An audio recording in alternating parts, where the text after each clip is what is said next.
বাবা, তুই চাটাটা ছুললি কেন? আমরা রথ টানবো কিভাবে? আরে আজকে উল্টো রথ না, এই রথটাকে আবার উল্টো করে বানাতে হবে।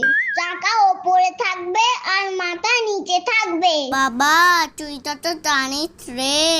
আরে এটা কোনো ব্যাপার? এটা তো কমন সেন্স। তুই বড় হ, তারপরে বুঝবি। এই বাবা, না আমাকে রথে উল্টো করে হাঁটতে হবে? এই তোদের হলো কখন থেকে বাইরে? তুই রথের চাকাটা খুলে ফেললি কেন? কেন? তুই তো বললি আজকে উল্টো রথ, তাই তো চাকাটা উল্টো দিকে লাগাচ্ছিলাম। তোর কোনো কমন সেন্স নেই? চাকাটা মাথায় লাগালে আমরা রথ টানবো কিভাবে? তাহলে তুই কেন বললি আজকে উল্টো রথ? আরে বাবা, উল্টো রথের দিন জগন্নাথ ঠাকুর মাসির বাড়ি থেকে নিজের বাড়ি ফিরে আসে। তাহলে বললেই হয় ঠাকুরের বাড়ি যাওয়ার রথ। শুধু উল্টো রথ করে যাচ্ছিস। আরে তোরা চুপ কর তো। চল